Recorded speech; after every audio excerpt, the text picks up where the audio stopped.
ஓம் அகத்தீஷாய நமக. ஓம் சிவமக வாழசித்த தேவாய நமக. ஓம் பிரபஞ்ச மக அகத்திய வாழசித்த சபை போற்றி போற்றி. ஐயா, ஒரே ஒரு கேள்வியா. அளவற்ற அருளாளனும் நிகரற்ற அன்புடையோனுமாகிய அகத்திய மாமுனிவரின் திருவடிகள் போற்றி, சிவமக வாழசித்தரின் திருவடிகள் போற்றி. இருவரின் ஆசீர்வாதம் எனக்கு தேவைப்படுகிறது. அகத்தீஷாய நமக. டெய்லி ஆசீர்வாதம் வாங்கிட்டு நீ இல்லையா, இன்னைக்கு நீங்க அளவு இல்லாம ஆசி வழங்குனீங்க. அதை பார்த்து அளவற்ற அருளாளன் நிகரற்ற அன்புடையவன் எனக்கு சொல்ல தோணுச்சவங்க ரெண்டு பேருமே. ஆனா எது கேட்டாலும் கொடுக்குறீங்க ஐயா, இல்லைங்கிற வார்த்தை வரமாட்டேங்குதுயா. அதைத்தான் எனக்கு அருளாளன் என்று அகத்தியனை பாராட்டுகின்றாயே. அமர்ந்திருப்பது சபையில், உறங்குவது சபையில், உண்பது சபையில், வளம் வருவது சபையில், அளவற்ற அருளாற்றலை பெறுகின்ற சீடனே என்று வாழ்த்துகின்றோம். ஏற்றம் கொண்டு உயர்நிலையாய் சபையோடு சபையாய் சரணாகதியோடு வளம் வந்து வரும் காலமதிலே சித்தனோடு தனியாக பயணப்படுகின்ற ஆற்றல் பெற்ற சீடனாக வளம் வருவாய் என்ற அகத்தியன் நல்லாசி. அளவற்ற ஆற்றல் இருக்கின்றது, அளவற்ற அனுக்கிரகமும் இருக்கின்றது. அளவோடு அளவோடு அளவோடு நீரும் சித்தனோடு வளம் வந்து அற்புதமாய் ஆசி பெற அகத்தியன் நல்லாசி. ஓம் அகதீசாய நமக. ஐயா, என்னைய போன்ற பரதேசிக்கு உங்களை விட்டு வேற யார் யாருக்கா? நல்லா சொல்லுங்கய்யா. உண்மைதான் சொல்றியா? யார் யாருக்கா இந்த யுகலோகத்துல? அம்மையப்ப நீங்க தான் இருக்க, யாருமே இல்லையா? பரதேசியை பரதேசி என்று தானே கூற வேண்டும். பெரும் பரதேசியோடு ஒன்றாக வந்து சேர்ந்திருக்கிறாய். நீ ஒரு சிறு பரதேசி என்று அகத்தியன் உரைக்கின்றான். ஓம் அகதீசாய நமக. பரமனை தாங்கி நிற்கின்ற தேகத்தை வைத்திருக்கின்ற ஒவ்வொருவனும் பரதேசி என்று அகத்தியன் உரைக்கின்றான். ஓம் அகதீசாய நமக. அந்நிலை பெறுவது மிக எளிதல்ல சீடனே உரைக்கின்றோம். ஒருவனை கண்டவுடன் அவன் கண்களிலிருந்து இவன் காண்கின்ற அவன் கண்களிலிருந்து அனுக்கிரக அருளாற்றலை பெறுகின்ற நிலையை உணர்வது இருக்கின்றதே, அது பெரும் நிலை என்ற ஆற்றல் பெற்ற வாழும் குருவோடு வளம் வருகின்ற யாவரும் இகலோகத்தில் நல் நிலையோடு வளம் வந்து கொண்டிருந்த பொழுதும் உள்ளுக்குள் சிவசபையை சுமந்திருப்பவன் என்றைக்கும் அகத்தியன் சீடனே என்று வாழ்த்தி மகிழ்கின்றோம். எனக்குள் சிவத்தை பார்த்தையா, நீங்க லிங்கம் இருக்கு, லிங்கத்துக்குள்ள நீங்க இருக்கு, அகத்தியரையா இருக்காங்க, பிரபஞ்ச மகாசபை எல்லாமே இருக்கீங்க. சிவம்னு நாசி வழியே வரைய பிரணவம் தாயா சிவம் சொல்றாங்கய்யா. உள்ள நாசி வழியே சுவாசம் போகுதியா ஊதா வண்ணத்துல, அது உள்ள போயிட்டு லிங்கமா மாறுதியா. அந்த லிங்கத்தை சுத்தி உங்க திருவுருவம் அப்படியே இருக்குயா, நிழல் வடிவமாக ரியாலிட்டி அப்படியே உண்மையா தெரியுதியா. அதுக்கப்புறம் அதுக்கு மேல அகத்திய உருவம் தெரியுதியா. குருவே சிவம் என்ன குரு நந்திங்கிற மாதிரி சிவம் யாருன்னு நல்லா உணர்ந்துட்டேயா, உள்ளுக்குள்ள பாத்துட்டேயா. அதுக்குதான் நான் உங்களோட போகாம இருக்கேன், இங்கேயே உறைஞ்சிருக்கேன். உனக்கு மாதிரி இங்க யாரு காட்சி கொடுத்துருக்கு? எல்லாத்தையும் பார்க்க நீ எல்லா விஷயங்களும் உனக்கு அருளப்படும். முருகனே பார்த்துட்டேன் இன்னைக்கு, அற்புதம். முருக பெருமான் காட்சி கொடுத்தாங்க. நீங்க எல்லாத்தையும் பார்க்கலாம், பார்க்காத விஷயம் ஒண்ணுமே கிடையாது. அகத்தியருக்கே தெரியாத விஷயத்தையெல்லாம் நீ பார்த்துருவ. உங்களுக்கு என்ன நடக்கு ஏது நடக்குன்னு பார்க்க அவ்வளவு விஷயத்துக்கு உனக்கு அகத்திய பெருமான் அனுமதி கொடுத்துருக்காரு. அகத்திய பெருமான் உனக்கு ஆசி கொடுத்துருவாரு. நீ சொன்னதை வந்து வெளியில சொல்லாதேன்னு இருக்காரு அகத்திய பெருமான். அதை கொஞ்ச நாளைக்கு கடைபிடிச்சு வரையில நீ உனக்கு கேமரா கொடுத்துருக்காங்க. தேவலோகத்துல நடக்கிற விஷயம்லாம் என்னது எந்த பக்கம்னாலும் நீ கண்டுபிடிச்சிருத. அந்த ஆற்றலை உனக்கு கொடுக்காங்கன்னா நீ இந்த அதை மாறி மாறி உன்ட சொன்ன விஷயத்த மேடையில சொல்றத. இப்படி ஒரு எந்த ஆதரவும் இல்லாம வந்து எந்த விஷயங்களும் இல்லாம வந்தவனுக்கு சிவசபை எவ்வளவு பெரிய ஆற்றலை கொடுத்துருக்கு அப்படின்னு உலகுக்கு வந்து பறை சாட்டுறத உனக்கு ஒரு உன்னுடைய பூர்வ ஜென்ம விஷயங்கள்.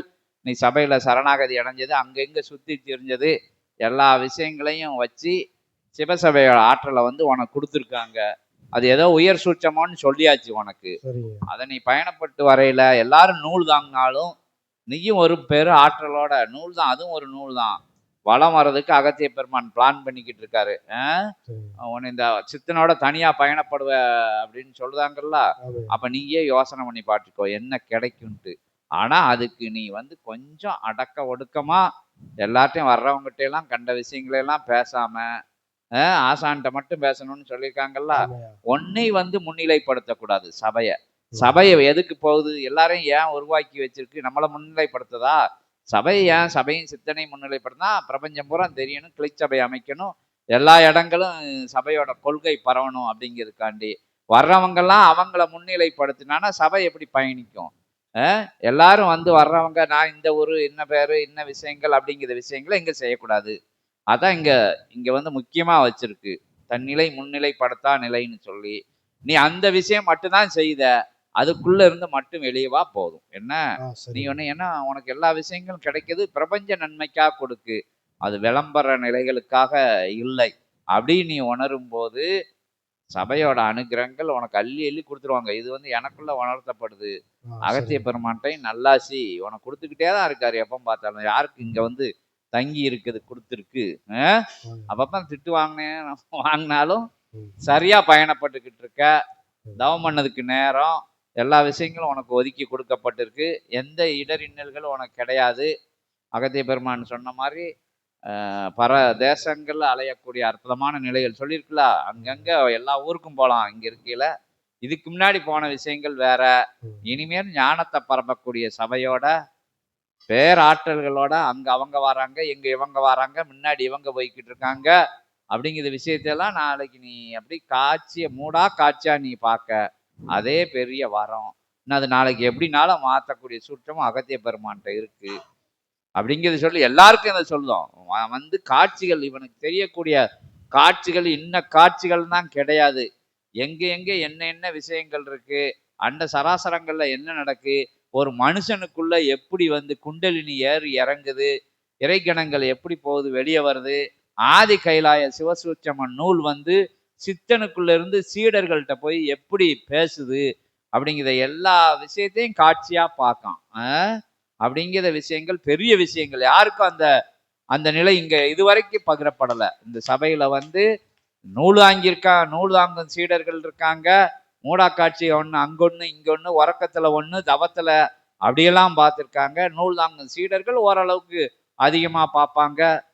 கொஞ்சம் ஒரு நூலுக்கு ஒரு நூல் ரொம்ப அதிகமா பார்க்கக்கூடிய விஷயங்கள்லாம் இருக்கு. இவன் வந்து ஒரு வாரம் 10 நாளைக்குள்ளேயே எல்லா விஷயங்களையும் இவனுக்கு கொடுத்தாச்சு. சபையில இருந்து அவன் இடையில வந்து என்ன பண்ணுதான்னா அதை ஆட்கள்கிட்ட சொல்லையில வர்றவங்கிட்ட அந்த காட்சியை பெருமையா சொல்லையில வர்றவங்க புத்தி இதாகி அவங்களோட திருஷ்டி நிலைகளும் அவனை பாதிச்சு அது ஏற்கனவே சிவசபையோட இதுதான் அப்படிதான். அதான் நூலெல்லாம் வெளியே தெரியப்படுத்தாம வச்சிருக்கு. எல்லா நூலும் கொஞ்சம் கொஞ்சம் வந்துகிட்டு இருக்கு. அதெல்லாம் யாருக்கும் தெரியப்படுத்தாம இருக்கிறதுக்கு அகத்திய பெருமான் வேண்டாம், தெரியப்படுத்த வேண்டாம் அப்படின்னு சொன்னதுனால யாருக்கும் தெரியப்படுத்தலை. அதனால உனக்கும் நீ யாருக்கும் தெரியப்படுத்தாம இருந்தா உன் ஆற்றல் பல்மருகா பெருகும். பிறகு நீ உயர் ஆற்றலோட சச்சங்கத்துக்கு உன்னையும் ஒரு பிரதானமா இப்படி உட்கார வச்சு அழகு பார்க்கக்கூடிய நிலைகள் வேணும்னா இப்போதைக்கு பார்க்க மட்டும் செய்யணும், வெளியே சொல்லக்கூடாது. சொல்லதா இருந்தா என் காத்துக்குள்ள மட்டும்தான் சொல்லணும். அப்படிங்கிற நிலைதான் அகத்திய பெருமான் உனக்கு கொடுக்கப்பட்ட நிலை. இப்ப இந்த நிலை கூட இது சபை விளம்பரத்துக்கு பயன்படுத்திக்கிட்டாலும் உனக்குள்ள வர்ற ஆற்றல் வந்து தடைபடும். இப்ப வந்தவங்கெல்லாம் என்ன பண்ணுதாங்களா, எதை தின்னா பித்தம் தெளியும் அப்படின்னு அலையிற கூட்டங்கள் என்ன பண்ணுது, உன்னைய பற்றி நீ பெரிய மகான்னு சொல்லி உன்னைய சுத்தி ஒரு சரியான கூட்டம் வந்து நின்றுக்கிடுது. நீ எதையாச்சும் கொடுத்துருவ அப்படின்னு சொல்லி அவங்க நட்பாசையில ஓட்ட போறாங்க. அவங்கள நீ ஏதாச்சும் சொல்லணும்ட்டு நீ எதையாச்சும் சொல்லி விட்டுருத. அந்த விஷயங்கள் தவறான விஷயங்கள். காட்சி சிவசபையிலிருந்து அருளப்படுது, கொடுக்கப்படுது, வழங்கப்படுது.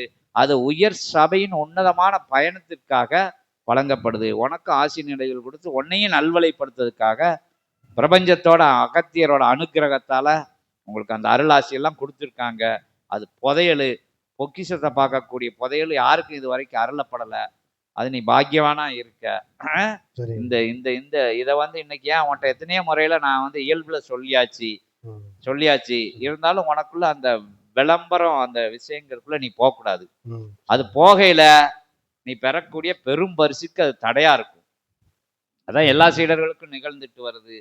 தன்னிலை முன்னிலைப்படுத்தா நிலை. நீ வந்து நல்லா கத்துக்கிட்டு அதுக்கு பிறகு உன்னை வந்து பிரபஞ்சம் முழுவதும் உன்னை வந்து அகத்திய பெருமான் வரம்பலப்படுத்துவாரு. நீ உனக்கும் இப்படி சித்தன் கூட தனியா பயணப்படுதுன்னா நீயும் என் கூட இப்படி இப்படி சச்சங்கத்துல உட்கார்ந்து பேசக்கூடிய ஒரு வல்லமையை உனக்கு கொடுத்துருவாங்க. அது அகத்திய பெருமான் வாயிலே இருந்து இன்னைக்கு சுத்தமா சொல்லிட்டாரு. அதுக்கு அமைதியா இருக்கும். அமைதியா இருந்துட்டீங்கன்னா எல்லா விஷயங்களும் யாருக்கும் கொடுக்காத விஷயங்கள் உனக்கு கொடுக்காங்க. அதுக்கு வாயை பொத்திக்கிட்டு இருக்கணும். அது இங்கெல்லாம் எப்படிலாம் நூல் வந்து எப்படியெல்லாம் போகுது ஓடி போயிடுதுன்னு உனக்கு தெரியும். நீ தப்பு செஞ்சா கூட தான் என்னை தான் பாதிக்கும்னு சொல்லியிருக்காங்க.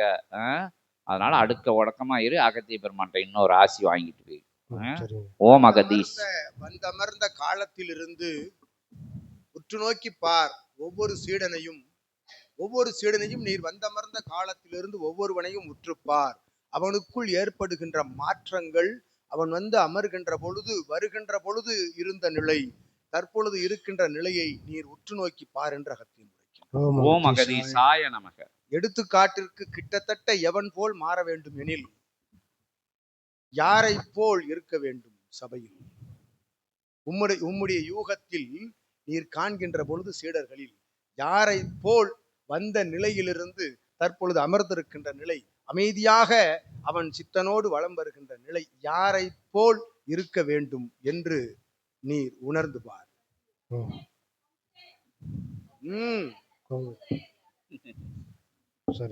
கிட்டத்தட்ட அவனை போல் இரு என்று அகத்தியன் உரைக்கின்றான்.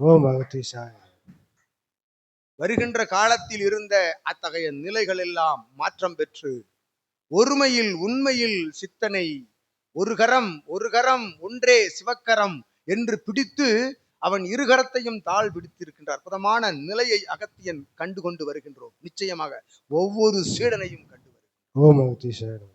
இச்சீடனை விட்டுவிடு, இவன் வேறு. சித்தனோடு பல ஆண்டு காலம் பயணப்பட்டு இவன் யார் என்று உள்ளுக்குள் தெரிந்து ஆராய்ந்து இவனாக மாறியவன் என்ற அகத்தியன் உரைக்கின்றோம். இவனை விட்டு விடுங்கள் சிவசூட்சமன் உள்தாங்கிய சீடனை. இத்தலத்திற்கும் இத்தகைய கிராமத்திற்கும் சபைக்கும் சம்பந்தமில்லாத ஒருவன் வந்து அவனோடு பயணப்படுகின்ற காலத்தில் உணர்ந்து பயணப்படுகின்ற அற்புத நிலைதான் உயர்நிலை என்ற அகத்தியன். அமைதியாக இரு, ஆர்ப்பாட்டமாக அகத்தியனாக உரையாடுகின்ற அற்புத நிலையை நீ அடைவாய் என்ற அகத்தியன். யாவருக்கும் அந்நிலை உரையாடினால்தான் உண்டு என்று இல்லை. அனைத்து அனுக்கிரகங்களையும் அனைத்து சீடர்களுக்கும் அகத்தியன் வழங்கி கொண்டிருக்கின்றோம் சித்தன் மூலமாக என்று நல்லாசி வழங்கி. ஓம் அகதீஷாய நமக. நன்றியா, கோடி நன்றியா. நன்றி. அவர்கிட்ட கேளு, அவர் முதல்ல பேசினதெல்லாம் கேளு.